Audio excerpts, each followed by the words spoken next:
Nou weer eens, vir die uitsending hartlik goeiemôre. Ons het mekaar al so vinnig gegroet daar by die deur. Goeiemôre liewe gemeente, welkom hier in die huis van die Here in die pragtige ou klipgebouetjie. Maar nou reën dit, en die Vrystaatse koue is lekker, en waar ek nou vandag lewendig uitsaai hier uit Tweespruit uit, kom ek agter ek moet maar die baadjie toezip. Dis lekker koud. Al die mense het jasse en baadjies aan. Ja, die winter is op pad. Ons groet ons mekaar as gemeente ook. Al die weer met vanmôre daar in Bloemfontein by mekaar kom. Ons bid dat die Here ons almal rondom sy woord sal seën. En dan baie dankie. Ek sê nou net vir die gemeente, mense het my al uit Robinson uitgebel en ander dele van die land. Wat Sondag lewendig by ons as gemeente inskakel. En wat 'n voorreg is dit dat ons as mekaar as gemeente 'n verskil kan maak. Nie net hier op Tweespruit en Bloemfontein nie, maar dit gaan die hele Suid-Afrika. En ek dink ons kan baie dankbaar wees daarvoor. Nou ja, ons gaan vanmôre 'n bietjie praat rondom die 7 Jehovah-titels uit die woord van God, maar voor ons daar begin, kom ons doen net 'n gebed saam. Here, ek wil U waarlik kom loof en kom prys. Here, al is dit koud daar buitekant, sit warm in my hart. Want ek wil soos die psalmdigter sing, dit my verheug. Daar was vreugde in my hart toe hy sê, kom ons gaan op na die huis van die Here. Dit is vir my aangenaam. Dis iets wat ek op 'n weeklikse basis my hoogtepunt wat ek na uitsien. Om saam te kom by die onderlinge bijeenkomste en saam met ander kinders van die Here Jesus. Die tyd uit te koop om in U heilige teenwoordigheid te mag wees. En Here, al die lof en al die eer kom U alleen toe. Dankie dat ons gesond kan wees, dankie dat dit vir ons moontlik kan wees, om vanmôre hier te kan wees, om U naam te verheerlik, deur ons teenwoordigheid. Ons gaan U woord lees, Here, U God geïnspireerde woord, wat U vir ons nagelaat het, om deur die Gees van God op ons harte te kom afdruk, om vir ons te leer en te skool, baie keer tereg te wys, baie keer onder die vingers te tik, maar wat ons ook opbou en inspireer, en ons moed en praat, en ons geloof laat groei, om waarlik te kan besef, wie die God is van hemel en aarde geskape waarlik is, wie Jesus Christus, die Seun van God en die Heilige Gees is, wat elke dag met ons as nietige mense bemoeienis maak. Maar Here, ek wil bid vir ons as weergebore kinders van God, die woord sê, wat die Heilige Gees nie net by ons is nie, maar in ons woon. Dat U wat die outeur, die geïnspireerde woord, die outeur is, dat U self vanmôre sal kom in hierdie woord, in eenvoud kinderlik, aan ons harte kom oopbreek. Maak ons ontvanklik daarvoor. Maak ons bereid om nie net hoorders van U woord te wees, maar dat ons waarlik daders van U woord sal word. Dat die wêreld en die gemeenskap, die dorp waar ek bly, kan sien. Ek leef my verantwoordelikheid, ek leef my godsdiens. Leef ek uit in my gemeente, saam met my broers en susters, en dat dit mag wees tot eer van U naam. Kom verheerlik U self nou in ons midde, Here. Kom maak dit stil in ons harte. En kom neem elke woord en elke gedagte, dat dit mag wees tot eer en verheerliking van U naam. Ek vra dit in ons verlosser, Jesus Christus se naam. Amen. En ek wil net so 'n psalm vanmôre vir ons lees. Psalm 26, 'n ongelooflike psalm van Dawid, wat hy net verwys na die ongelooflike opregtheid van God en wat 'n voorreg ons het.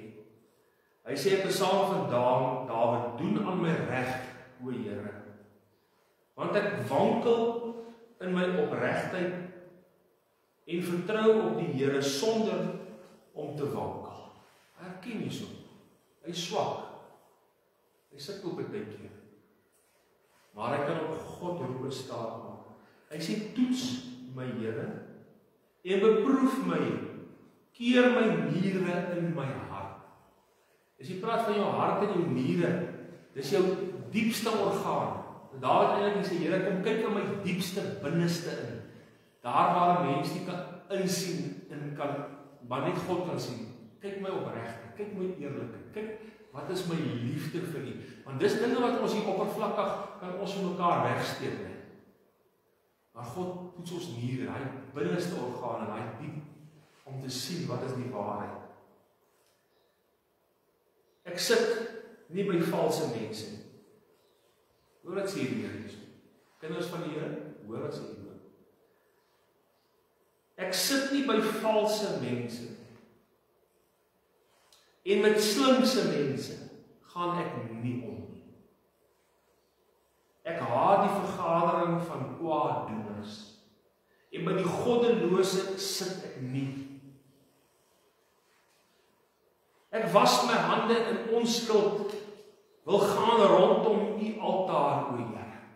Hy reinig homself, hy maak hom klaar met die wêreld, maar om die altaar van die Here in sy tempel, in sy kerk, waar wil hy God ontmoet. Vers 7 sê, om die stem van lof te laat hoor, en om al U wonders te vertel. Dis hoekom ons hier is vanmôre. Om ons stemme op te hef, hom te verheerlik vir wie hy is, dat die wêreld kan hoor. Here, ek het U lief, die woning van U huis en die woonplek van U heerlikheid. Broers en susters, ek wil U vra, het jy 'n liefde nog vir jou gemeente? Het jy nog 'n liefde vir jou byeenkomste? Is dit iets wat jy na uitsien? 'n hoogtepunt van jou week? Ruk my siel, vers 9, nie weg saam met die sondaars en my lewe saam met die manne van bloed nie. Wie se hande skandelike dade is en wie se regterhand vol is van omkopery. Maar ek wandel in my opregtheid. Verlos my en wees my genadig. My voet staan op gelyk grond. Ek sal die Here loof in die vergadering.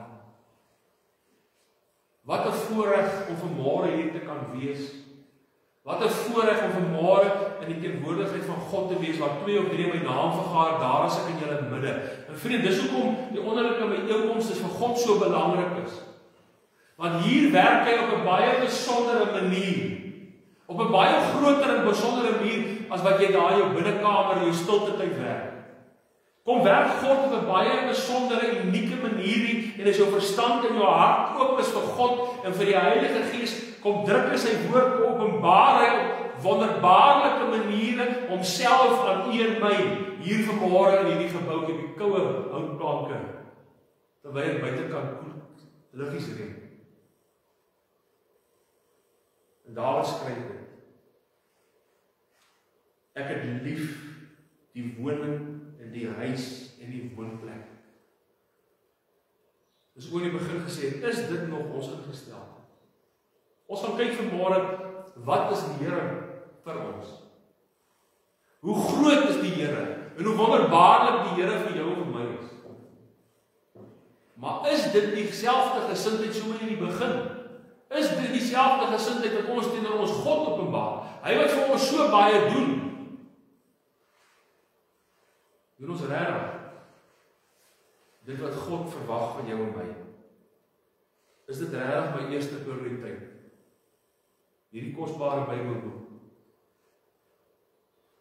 is die samesing van ander mense, die kinders van God, die plek waar jy wil wees. Want weet my, God wil jou hier. Hy skep 'n behaag en opregte kinders van God, wat so ons vanmôre die voorreg het by mekaar te kom. En ek wil dit sê, vriende, daar's baie plekke, daar's duisende, miljoene mense wat vanmôre bid en pleit, wat so graag net nou 'n plek kan hê waar hulle kan by mekaar kom. Hulle is ondergronds, is spelonke en gate en kruip weg op plekke, net om saam te kom, om die Here te loof en te prys. Want as hulle gevang sou word, sal hulle nie daar in die tronk gegooi word, gemartel word en self doodgemaak word. Maar vriende, weet jy wat? Wanneer Sondag aanbreek, is al die dreigemente, selfs hulle lewe, dat hulle kan doodgemaak word, keer hulle nie om saam te kom as gemeentes ondergronds en die Here te loof en prys nie. Dan dink ek aan die moderne kerk van vandag, dit is vir ons makliker om by die huis te bly. Dit mag nie so wees nie. En ek wil sê, die moeilikheid in ons land, die probleme wat ons het, is grotendeels toegeskryf aan die louheid en die kouheid van kinders van die Here se lewens en ook hulle betrokkenheid by goddelike en Christelike gemeentes waar die Here in krag en opregtheid gedien word. En ek is baie uitgesproke, ek soek nie 'n lekker kerk. Ek soek nie 'n lekker kerk waar ek geïntertein word. Ek soek 'n kerk waar die woord van God regtig gepreek word, waar die woord van God my uitdaag.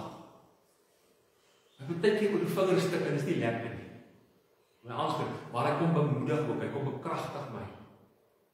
En hy wys vir my, wat is moontlik vir God om in my en deur my te kan doen in hierdie wêreld. Wat ek self nie kan bedink of skryf nie. Ek sou nooit in my hele lewe ooit kon dink dat 'n introvertiese man voor mense sal staan en sal praat met die Here en die Here het my gebring op hierdie plek. Ek het my toegerus. Al het ek myself nooit daar gesien.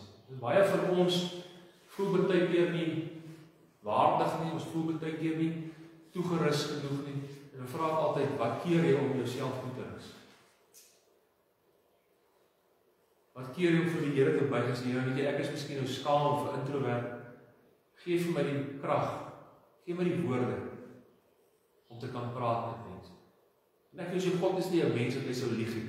As ons dit bid en vra en ons is bereid om daai ekstra myl met God te stap. Wat is die antwoord? Dan stap God daai ekstra myl met my. Dan pluk ons die vrug van dit wat ek bereid is om in te sit in my verhouding met God. Ons praat vanmôre oor die 7 Jehovah-titels in die woord van God. En hierdie titels kom en omvat die volheid van God vir die mens. Dit verpersoonlik Jesus Christus. Alles wat ons nodig het, van die sondige mens tot waar ons vergifnis en verheerlikheid en vergewing ontvang. Kom die 7 Jehovah-titels en kom spel vir ons uit wat Christus en wat God vir jou en my is. En dit is 'n wonderlike voorreg. Die eerste, en nou moet julle my maar verkeerd asseblief verskoon. Die Jehovah is maklik om te sê, maar party van hierdie Griekse en Hebreëse woorde, want ek lek my lippe af, party van hulle is nogal tongknopers. Maar ek gaan my beste probeer om hulle mooi uit te spreek vanmôre. En dat ons uitkom by wat hulle vir u en vir my beteken. Ons sien daar in die eerste plek Jehovah Jireh. Jehovah Jireh, die Here sal voorsien. Dis wat dit beteken. In Genesis 22 vers 14 en ons het nou so 'n bietjie toe ons saam gepraat en Abraham het die plek genoem, die Here sal voorsien, sodat vandag nog gesê word, op die berg van die Here sal dit voorsien word.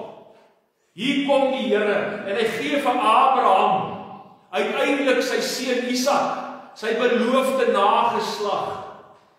In die verse volgende kom die Here en hy sê, vat jou seun, Abraham, en gaan offer hom as 'n offer op die plek wat ek vir jou sal aanwys. En sonder om te murmureer, sien ons, sonder om met God te stry,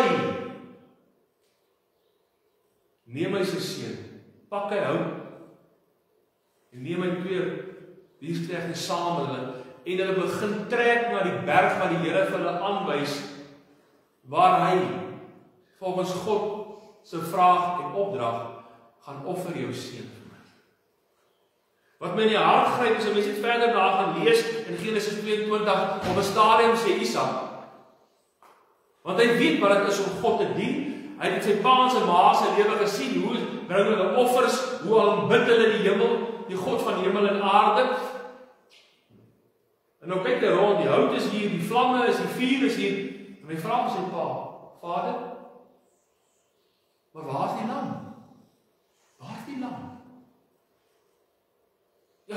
En hierdie pa antwoord sy seun: God sal sy eie offer, eie lam voorsien. Maar God beproef hierdie man se geloof so, dat hy die altaar bou, hy sit die hout op die altaar, en toe bind hy vir Isak. En hy sit vir Isak sy seun bo op daai altaar, op daai vuur, op daai hout. En toe hy sy hand uitsteek om hom te slag, voor hy hom in die brand steek, toe praat die Here met hom sê: nee, draai om, kyk. En wat, ons ken die verhaal, toe's daar 'n ram, wat met sy horings vasgeraak het in die bos. En hy kon sy enigste seun, sy geliefde, sy nageslag, die belofte van sy nageslag, kon hy afneem, hulle die ram saamgeslag en geoffer vir God. En dis wat Jehova Jireh beteken, die Here sal voorsien. Hy vra baie keer vir een van my dinge, wat ek dink, Here, ek kan nie dit doen nie. Dis byvoorbeeld die gee van tiendes en offergawes. Here, ek is finansiëel nie sterk genoeg om regtig my tiende te gee. Ek is miskien finansiëel nie regtig in die plek waar ek regtig tiendes en offergawes en dinge vir die Here kan doen nie, Here. Want ons almal leef nou, ons sal nie vir mekaar lieg nie, ons lewe in moeilike werk. Werkdruk, finansies druk. Ons sit met ons Afrikaners dag, ons manne en vrouens is werkloos, ons kinders kry nie werk. Maar God wil vanmôre vir ons sê, jy kan my vertrou, gee wat my toekom. As ek van jou vra, bring jou kind en offer vir hom vir my, weet dat ek jou sal seën en ek sal jou meer gee, want hy is getrou. God wil vir ons vanmôre sê, die Here sal voorsien, maak nie saak wat hy van jou vra om te offer. Ek onthou toe ek nog op kweekskool was, nog geleer het, teologiese studies gehad het, toe gaan ek swaar, ek het nie sponsors gehad, mense of familie gehad wat my finansiëel kon ondersteun om voltyds te studeer. En ek onthou daai jare toe ek geleef het, was net klasgeld en bly gaan oor die R40.000 'n jaar, dan was jy nog jou eie petrolgeld en naweek moes jy kos of vakansies met jou eie kos koop en al daai tipe dinge. En weet jy, ek het, dis hier in 96, ek het R50 nog in my besit. Dis wat ek al wat ek oor het, daar's nog 'n hele helfte van die maand, met daai R50 moes ek petrol ingooi om by die kerk te kom, ek moes kos koop, ek moes vir my kind sorg, sy was wat 3-4 jaar oud, my eerste kind. En die Here sê op my hart, want ons het 'n rekening begin vir 'n broeder wat in die Sengenveld was, waar hy sy gesin baie swaar getrek het finansiëel. Nou kom ons sê, Here, kom ons maak gereeld een keer 'n week 'n insameling, en dan betaal ons dit vir hierdie broers en vrou en kinders, dat hulle kan lewe en die werk van die Here doen. En die Here sê duidelik in my hart, vat daai R50, en gegee daar aan die broer vir die gesin. Ek sê vir die Here, ja, kom. Dis al wat ek het, Here.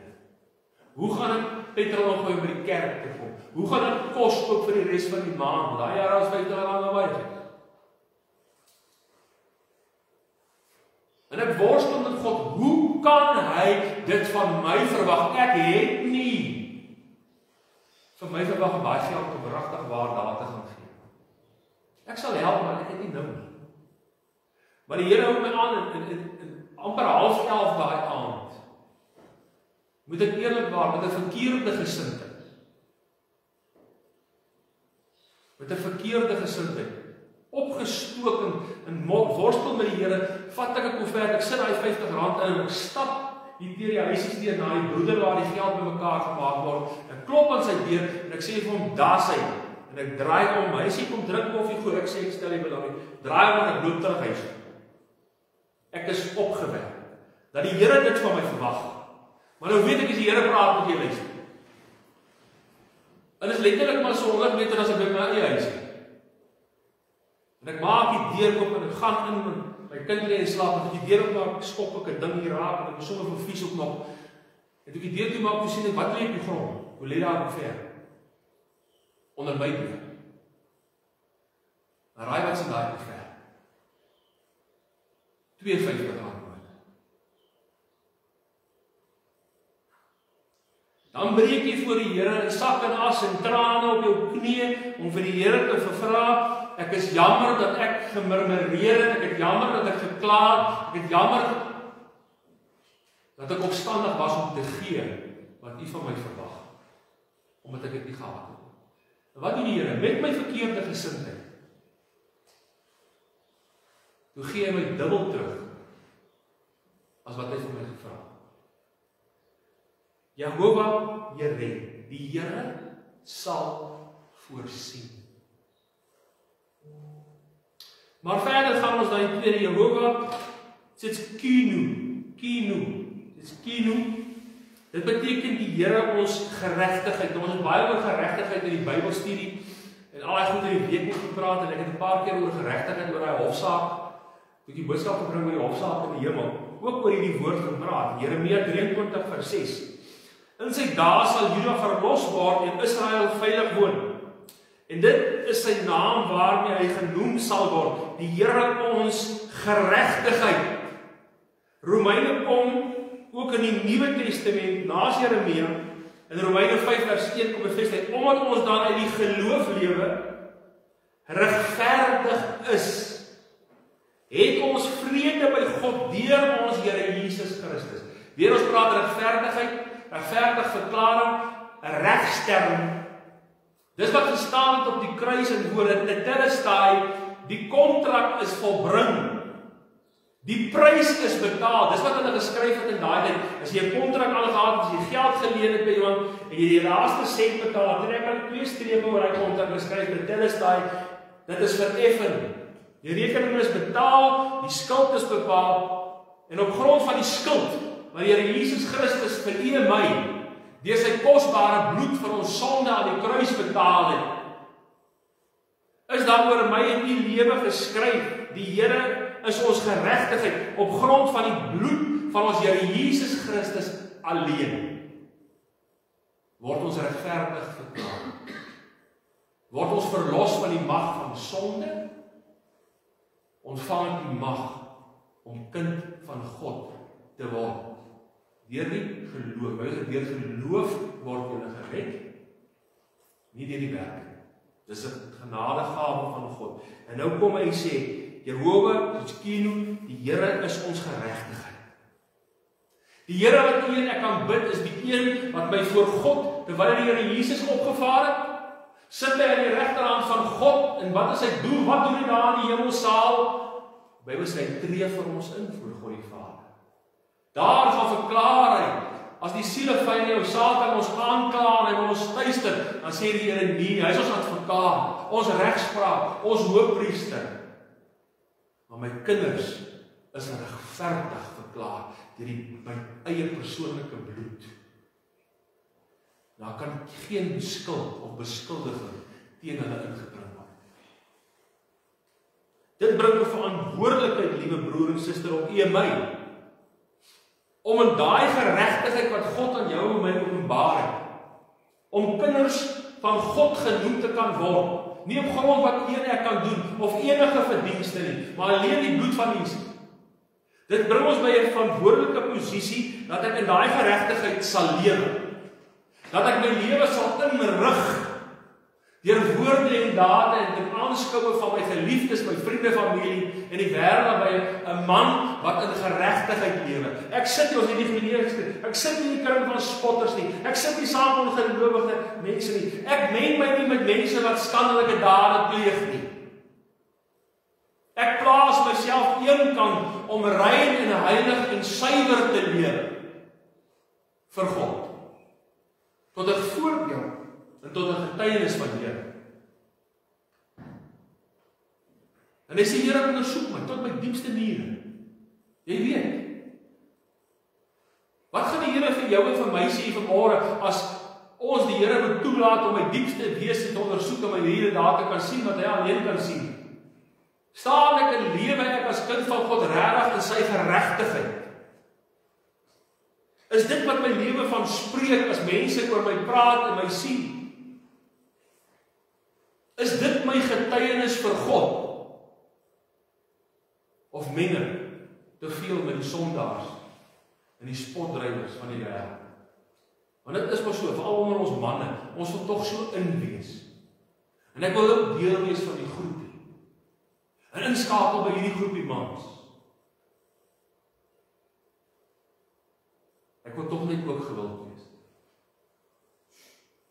Ek wil vir jou sê, by wie wil jy gewild wees? Wil jy by God gewild wees, of wil jy by mense gewild wees? Wil jy in aansien wees by God, of wil jy in aansien wees by mense? Want is nie mense wat vir jou gesterf het aan die kruis nie. Dis nie mense se bloed wat vir jou en my gevloei het aan die kruis nie. Dit was God se bloed, sy seun se bloed. En hy het hom vir ons oorgegee as 'n offer.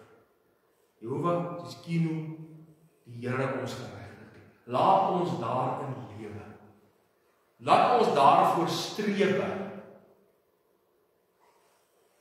Soos die wêreld ons wil aankla, en as die duiwel self vir God, die aanklaer van die broers in die hemel sal ingaan om ons te aankla soos by Job, dat God vir hom gesê, gaan weg, dis my kind.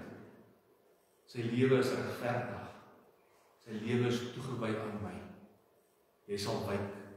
Jy sal niks aan my kind doen. Die derde Jehovah Roveka, die Here wat jou gesond maak. In Eksodus 15 vers 26, as jy getrou na die stem van die Here jou God luister, en doen wat reg is in die oë, en luister na sy gebooie, en al sy insettinge hou, dan sal ek geen een van die siektes op jou lê, wat ek op die Egipteland gelê het nie. Want ek is die Here wat jou gesond maak. God is die God van genesing. Net die fisiese genesing van ons liggame nie, van ons stoffelike nie, maar ook die genesing wat hy vir ons gee, vir ons innerlike, vir ons siele. Ook innerlike genesing van hierdie hart. Wat sê die Bybel oor ons harte? Dawid skryf, hy sê bedrieglik is die hart bo alle dinge. Ons kan so maklik iets van die lippe praat of vir mense iets wys, maar ons steek hier binne ons hart, steek ons 'n gesindheid en dinge weg, wat mense nie kan sien. En dan dink ons, baie keer so in ons verwaandheid, dat God nie sien nie. God se oë is oral. Sy oë luister, sy oë sien oral. En hy sien die binneste in jou hart. Dit wat ons miskien vir mekaar kan bring. En hy sê, Here, jy ken my, maar hy sê, Here, bedrieglik is die hart bo in dit. En hy het gesondig deur die Here. Wat roep Dawid uit? Hy sê, Here, kom skenk my 'n rein hart. Nou, as jy gaan kyk na die vertaling wat dit letterlik beteken. Dit beteken God haal hierdie verdorwe hart uit en doen eintlik 'n hartoortplanting.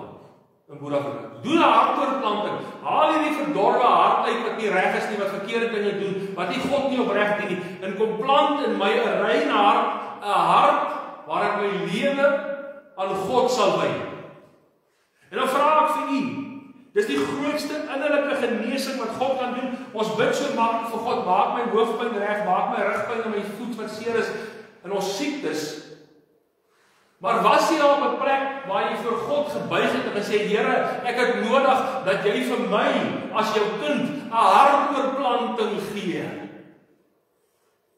Dat jy hierdie verdorwe hart wat so maklik sondig, wat so maklik lou en koud raak, wat dinge besig raak wat ek nie moet besig wees nie. En die dinge wat ek doen ek nie. En kom gee vir my, kom plant vir my 'n goddelike rein hart in my binneste. Sodat God sal verheer deur my lewe en my woorde. Jehovah Roveka, die Here wat gesond maak.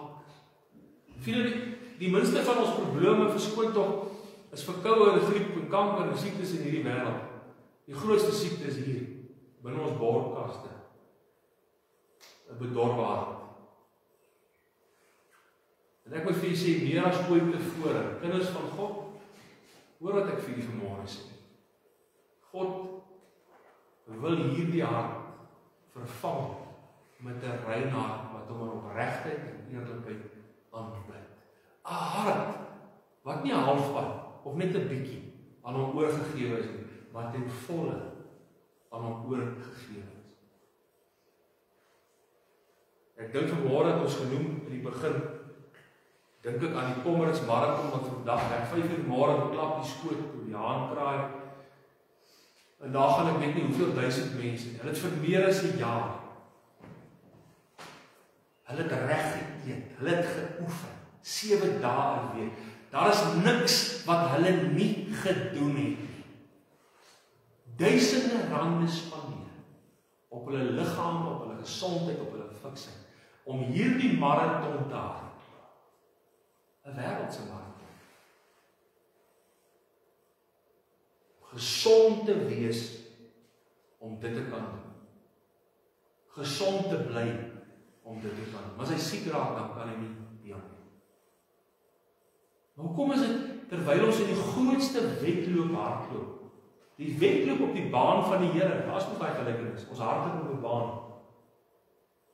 En ek moet hardloop om klaar te maak en die eindstryd te bereik.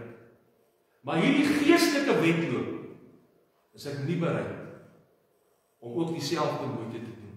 Kry baie keer op Sondag kerk toe, ook daar in Bloemfontein. Dan sien ek die mans en die vrouens en die jonge, hoe hulle hardloop en draf, fietsry, in plaas daarvan om in die huis van die Here te wees. Hulle liggame, hulle ontspanning, hulle vriendekring is belangriker as om die tyd uit te koop om by God te wees, dat God elke Sondag my hart opnuut hier kan reinig en kan skoonmaak, dat ek hier kan uitgaan en 'n Godvreesende lewe kan lewe. 'n Lewe waar God my hart kan vul met sy gees en my kan dring om te wees wat ek nie by jou kan wees nie. Die Heilige Gees van God werk nie deur 'n hart wat nie skoon is nie. Hy soek 'n rein hart. Het jy al vir God gevra, Here, kom maak my gesond. Ons doen baie keer, maak my siekte gesond, maak, het al van God gevra, hierdie hart, kom gee my hart en plant. Skep vir my 'n rein hart, o Here. Die vierde een wat ek graag wil noem, is Jehovah Shalom. Jehovah Shalom. Toe bou Gideon daar 'n altaar vir die Here en noemde die Here is vrede. Dit staan vandag nog by Ofra van die Abasiete. En die uitspreek van God se seën op hulle, die Here van vrede. Hy gee vir hom vrede terwyl hy optrek om oorlog te maak. Hulle is in die minderheid. En God gee die vyand in sy hand vir Gideon. Sodat daar vrede kan wees vir sy volk. Sodat vrede kan wees vir sy land. En dat die seën van die Here, hy moes gaan en hy moes die altare van die afgode afbreek. Gaan breek af die afgode en die altare van die goddelose. En bou altare vir my, offer vir my. Want die volk het agter afgode in drek aangeloop. Hulle was nodig om van daai goed ontslae te raak. Hulle het alle dinge. Nou wat is 'n afgod? Afgod is enigiets wat die nommer 1 plek in jou lewe inneem bo kan God. Dis 'n definisie van 'n afgod.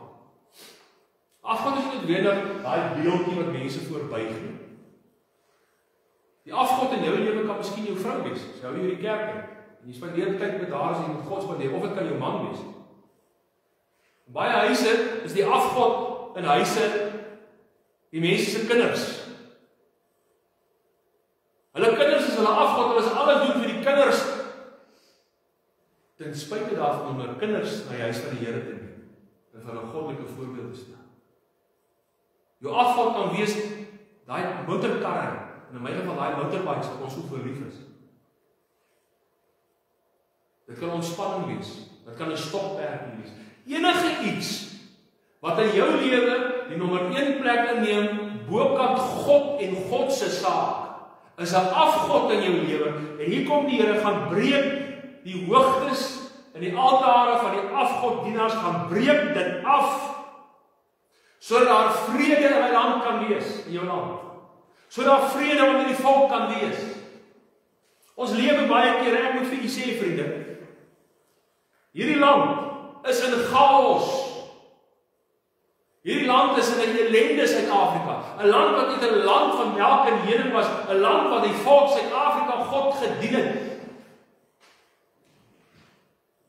Het 'n land geword wat selfs binne kerke daar meer afgodsdienaars aanbid word. Hulle aanbid die predikante in plaas van God.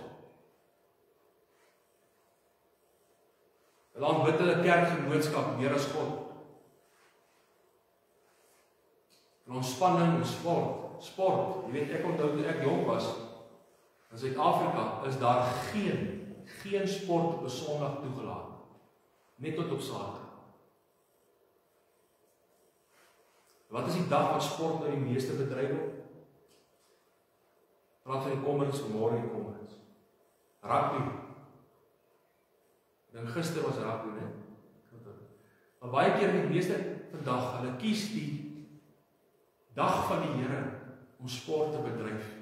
En dan sit ons manne en ons vrouens en kinders vir die sport vasgenaal. In plaas van oor die teenwoordigheid van God te wees. Want ons sport, ons ontspanning het 'n afgod geword in ons land, Suid-Afrika. En hy sê vir Gideon, dis tyd om terug te keer na die Here. Gaan breek jou hoogtes van jou afgode af. Verskoon tog.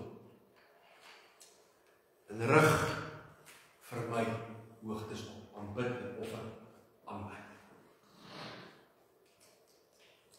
In die 5de plek, Jehovah Rohi, baie bekende Psalm 23 vers 1. Die Here is my herder.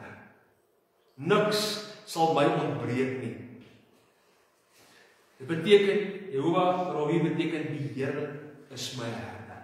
Nou vriende, dit wat die herder beteken het in die Bybelse tyd is totaal anders as wat herders vandag beteken. Vandag is daar 'n herder wat jaag die skape aan. In daai was 'n herder iemand voorgeloop. Hy was so 'n verhouding met sy skape. En wat hier ook baie keer in Matteus aangedoen, die skape het sy stem geken. So as hy roep, dan kom hulle, hy loop voor en hulle loop agter hom aan. Hy loop voor, hy praat hulle name en hulle loop agter hom aan. En dit is die goeie herder. Dit is die herders wat ontbreek in ons kerke en in ons wêreld, in ons gesinne. Die goeie herder lei en hy gee kos, goeie voeding. Hy vat hulle na 'n veld waar daar goeie weiding is. As daar enige probleme of gevaar is, dan beskerm hy hulle teen gevaar. Dink aan Dawid was. As jy gaan lees oor Dawid. Dawid het met 'n knopkie in sy slingerveld, het hy leeu's en beere doodgemaak deur sy pa se skape op te pas. Hy was onverskrokke. Hy het gesien wat God deur 'n seun kan doen met die skape oppas. Hy was nie bang vir leeu's en beere nie. Dis hoekom hy nie bang was vir Goliat. Want hy het geweet wat God deur sy hand kan doen. En 'n ding wat vir my baie pragtig is van 'n herder daai tyd. Hulle plekke waar hulle die aand hulle skapies heen gevat het, was of klippe gebou met 'n ingang of doringtakke met 'n ingang. Maar iets wat nie daar was nie. En die skapies het daar ingejaag. Daar was nie 'n hek nie. Dan dink jy nou my dierbaar, soos jy nou 'n skaap ken. Of enige veer, as jy die hek oplos, wat gebeur? Hy voeter uit. Maar daarom kom die gesprek, as jy net daar dink, die Here is my herder, is een van die uitsprake, die Here is ek is die deur. Een van die terme wat hy gebruik, ek is die deur, ek is die goeie herder, praat Jesus. Die herder het dan fisies in daai opening gaan sit. En daar het hy sy vuurtjie gemaak, daar het hy sy kos gemaak, daar het hy geslaap. Dit beteken die skaap kon nie daar by daai hekkie uitkom nie, want die herder self was die deur. En die vyand en die leeu's en die goeters kon nie inkom om die skape dood te maak en te byt nie, want hy was daar om hulle te beskerm. Dis wie God vir ons is, ons herder. Hy hou vir ons veilig, hy wil ons voed, hy wil ons lei, hy wil ons beskerm, hy wil in alle maniere van gees, siel en liggaam vereer my sorg en voorsien. En vriende, as ons God toelaat om 'n herder te wees, dan word ek ook 'n herder vir my vrou en my kinders. Ja, meneer. God verwag van jou as hoof van jou huis, nie net my priester te wees nie, maar om die herder van jou gesin te wees, om daar te wees om te voorsien, te beskerm en veilig te hou. En hulle te lei na die plekke waar daar vir hulle geestelike kos en voeding is. Die herder het daar in 'n doringveld ingevat, waar hulle net dorings en distels was. Die herder het altyd sy skape gevat na goeie weide. En jy as goeie herder as pa, met jou vrou en jou kinders bring na 'n plek waar daar goeie weide is, waar daar kos is vir hulle sien. Hier die teenwoordigheid van God. Want hy is Jehova Rafa, die Here is my herder. En hy wil vir my voorgaan. En so verwag hy ook vir jou en my, as manne en vrou, om vir ons kinders, vir ons geliefdes, voor te gaan. En daai is 'n stel voorbeeld, né? Kom agter my aan. Deesdae probeer ek my vrou, my man, my kinders aanjaag. Dis 'n mense storie daar by die huis, jaag die kinders aan, jy dreig hulle net om hulle in die kerk te kry. Maar weet jy wat? As jy as 'n pa is maar onverskrokke sonder opstaan in kerk te gaan, dan sal hulle in jou voetspore volg. Want ons weet kinders doen nie altyd wat jy sê nie, hulle doen dit wat jy doen. Hulle doen dit wat jy doen. Wees 'n herder vir jou mense. Voorlaaste plek, Jehova Nissi. Jehova Nissi. Die Here is my banier. Hierdie banier beteken banier, as die mense teruggekom van die oorlog, wat hulle baniere opgehad, wat eintlik nou maar uitgesaai het, ons het oorlog, ons het oorwin. Ons het gewen. En Moses het 'n altaar gebou en het genoem, die Here is my banier. Ons sien hoe veg die volk, die Amalekiete, as ek reg onthou. En die Here sê, gaan op daai hoogte, en lig jou hande en jou staf, en ek sal hierdie mense in jou hand oorgee, en as julle 'n klein groepie, sal julle hulle verslaan. En ons lees, daar in Eksodus, hoe Moses dit gedoen het, en terwyl hy sy hand omhoog gehou het, en die Israeliete die vyand verslaan, en dit was hulle aan die wen, maar sy arms het later begin lam en moeg geraak, en as sy arms gesak het, dan het hy ander mense sterker geword, en dan het hulle die Israeliete begin verslaan. Later het die Henog en die twee priesters gevat, en hulle toe gaan intree, en vir 'n plek gegee waar hy kon sit op 'n hoë klip, en hulle, omdat hy nie meer self sy eie arms meer kon hoog hou nie, het een aan sy linkerkant en een aan sy regterkant gestaan, en hulle het sy arms omhoog gehou. En so het Israel daai volk verslaan, en die oorlog is gewen. Die Here is my banier. Ek verhoog hom, hy is die een wat my oorwinning gee. En vriende, dit moet nie en ek weet, in hierdie wêreld word ons gekonfronteer deur baie aanslae. Aanslae op my finansies, aanslae op my gesondheid, aanslae op my vrou en my kinders, op my gesin, op my werk. En ons moet gaan begin staan op Jehova Nissi, die Here is my banier, hy is die een wat vir my oorwinning gee. En ek en jy weet, ons kan ons hande ophoog en ons kan 'n gebed God soek, maar ons raak moeg.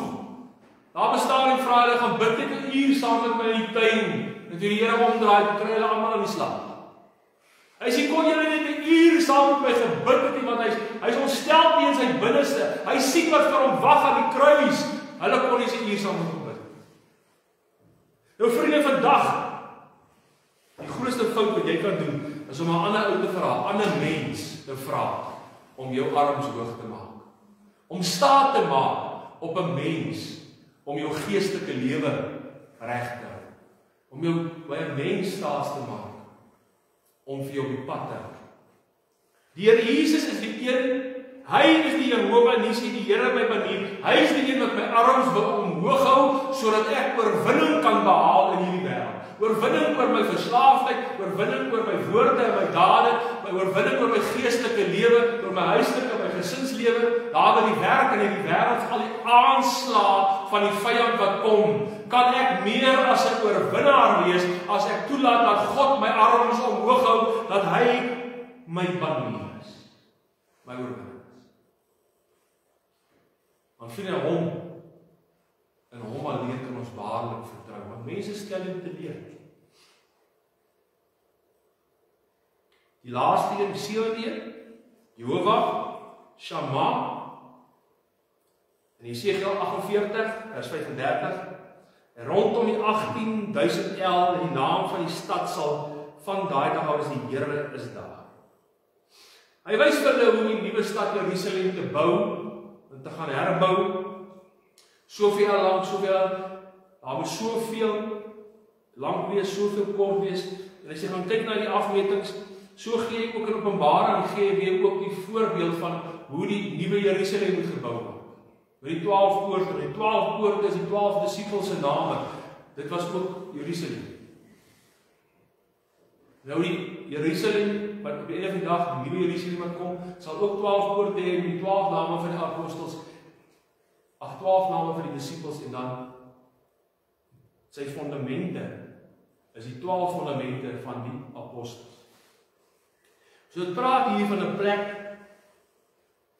oor algehele teenwoordigheid van God. Dis waar God teenwoordig is. God het sy teenwoordigheid gaan wys daar in Jerusalem, deur 'n vuurkolom en 'n fakkel met hy oor die tempel wat hulle gebou het hy neergedaal. Toe hulle nog die tent gehad het, wat 'n gelykenis wat van die tempel wat hulle sou moes bou, het die wolk van die Here ook die teenwoordigheid van God met die tent gesak. En die mense kon fisies sien, God is daar. En dan sal die tempel ingegaan. En God se teenwoordigheid was daar. Jy kon net 'n geregtige aangaan en as jy dood is, staan God se heiligheid.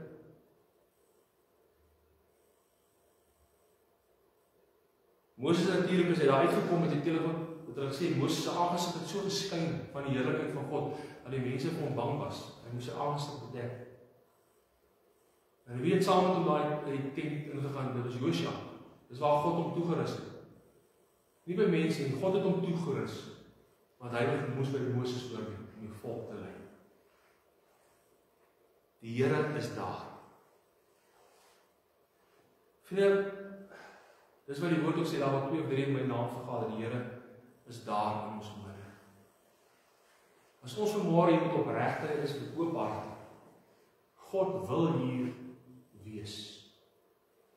Hy wil hê ons moet hom ervaar, hy wil hê ons moet hom aanbid, waar ons ook al is. Dat ons waarlik kan sê, weet jy wat, ons is miskien nie groot nie, ons is miskien nie baie nie, maar ek weet, vanmôre, die Here is hier. Mag ek ook wees, as 2 spruit na ons gemeente hier kyk, en sê, weet jy, is nie baie nie, maar weet jy wat, ons sien, ons ervaar, God is daar, God is daar, God is daar, by daai mense, want hulle aanbid hom, hulle dien hom in opregtheid. Wat 'n getuienis sal dit nie vir ons wees? As iemand na ons verwys, kyk na daai gemeente, God is daar. Want dan sal daar by die gemeente gevoeg word, die wat gered is. Dan sal die Here begin mense stuur, sodat die gemeente kan groei. En waarom ons getuienis begin word, dat mense begin praat, sê, die Here is daar. En as mense die getuienis die Here is daar, dan hulle ook daar is. Dan gee hulle nie om wie die prediker is nie. Hulle gee nie om of dit 'n groot of 'n klein gemeente is nie. Hulle wil wees omdat die Here daar is. Die Here is daar. Mag die Here waarlik hierdie betiteling, hierdie 7 name van die Here Jesus gebruik om ons te motiveer, om ons aan te spoor, om God te soek en sê, Here, hier is ek. Maak my meer soos U. Maak my deel daarvan, dat ek dit ook vir my vrou en kinders kan wees, dat ek dit vir my gemeente kan wees, dat ek die beeld vir die wêreld kan uitstraal.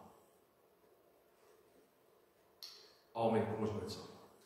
Here, ek wil vir U baie, baie dankie sê, vir die wonderlike voorreg wat ons het, vanmôre so saam te kom wees, om te kan sien, Here, in U heerlikheid, wat U vir ons is, wat U vir ons beteken. Gee, Here, dat ons dit sal aangryp, en vir U vra, Here, ons sing so maklik te wees soos Jesus, ek wil wees soos Hy, maar dat ons dit waarlik sal bedoel, en dit waarlik waar sal word in my lewe, dat God my sal bring deur sy Gees, om my lewe, my woorde, my dade, daar waar ek inskakel in die gemeente, dat ek meer soos my God en my Verlosser sal wees.